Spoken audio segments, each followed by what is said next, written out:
तुमने बताई हुई सारी चीज़ को इम्प्लीमेंट कर लिया तो डेफिनेटली तुम एग्ज़ाम में एक बहुत ज़बरदस्त मचाने वाले हो।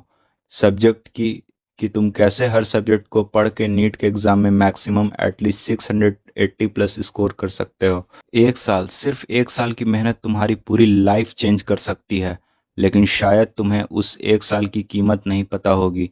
अगर तुम्हारा नीट 2026 में टॉप करने का प्लान है तो सिर्फ पढ़ना काफ़ी नहीं है, तुम्हें एक प्लानिंग और सही स्ट्रैटेजी भी चाहिए। इस वीडियो में मैं तुमको बताऊंगा कि एक ड्रॉपर स्टूडेंट की परफेक्ट डेली से लेकर मंथली स्ट्रैटेजी क्या होनी चाहिए ताकि वो नीट 2026 में 680 प्लस मार्क्स लाकर अपना ड्रीम कॉलेज यानी कि एम्स या टॉप मेडिकल कॉलेज के ड्रीम को अचीव कर सके। सबसे पहला सवाल ये आता है कि क्या तुम्हें सच में ड्रॉप लेना चाहिए। बहुत सारे स्टूडेंट्स ऐसे होते हैं जो करते ये है कि दूसरे को देख देख के ड्रॉप ले लेते हैं, जैसे कि उनके फ्रेंड्स वगैरह ड्रॉप ले रहे हैं तो वो भी ले लेते हैं। कि तुम्हारा ड्रॉप लेने का फैसला सिर्फ दो बातों पर डिपेंड करता है। पहला कि क्या तुम्हारे में असली कंपटीशन को झेलने की हिम्मत है, और क्या तुम्हारे में डेडिकेशन है 12 महीने तक अपने कंफर्ट को मार कर फुल फोकस्ड होकर पढ़ाई कर सको। ड्रॉप का मतलब होता है कि बिना कोई बहाने के, बिना कोई डिस्ट्रैक्शन के फुल फोकस्ड होकर पढ़ाई करना। अब बात करते हैं ड्रॉपर्स की कुछ गलतियां जिससे उनका साल खराब हो जाता है। वो करते क्या है कि रात में जाग कर पढ़ाई करते हैं और दिन में सोकर अपनी नींद पूरी करते हैं, जो कि मेरे ख्याल से तो ये सही नहीं है।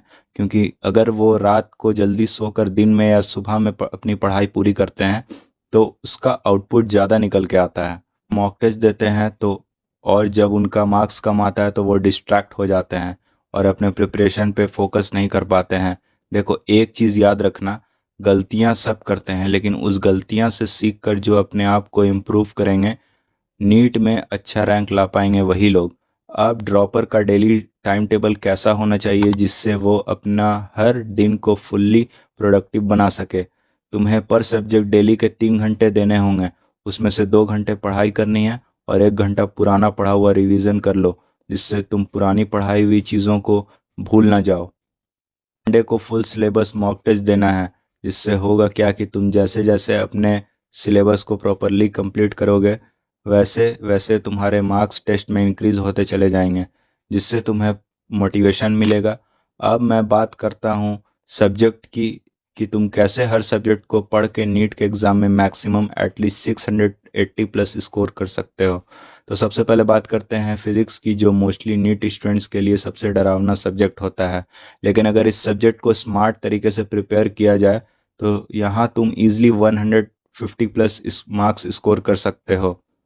अगर तुम पास्ट 10 ईयर्स के प्रीवियस ईयर के एनालाइज करोगे तो ये देखोगे कि कुछ चैप्टर्स ऐसे हैं जिनमें जिनमें से 70% से 80% क्वेश्चंस आते हैं, जैसे कि units and dimension, work energy and power, gravitation, circular motion, kinetic theory of gases, thermodynamics, current, electricity, electromagnetic induction, alternating current, optics and modern physics.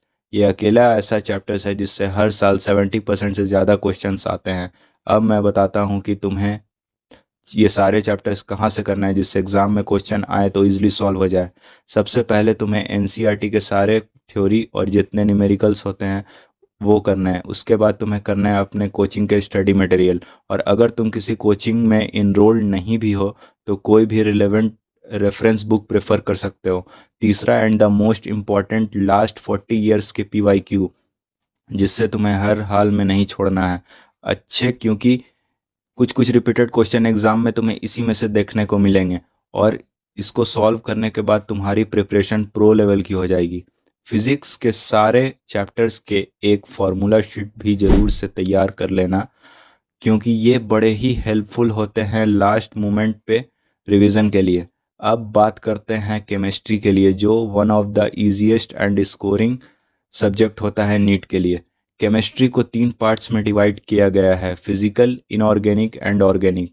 Physical में तुम्हें कॉन्सेप्ट को समझना होता है और न्यूमेरिकल्स की प्रैक्टिस करनी होती है।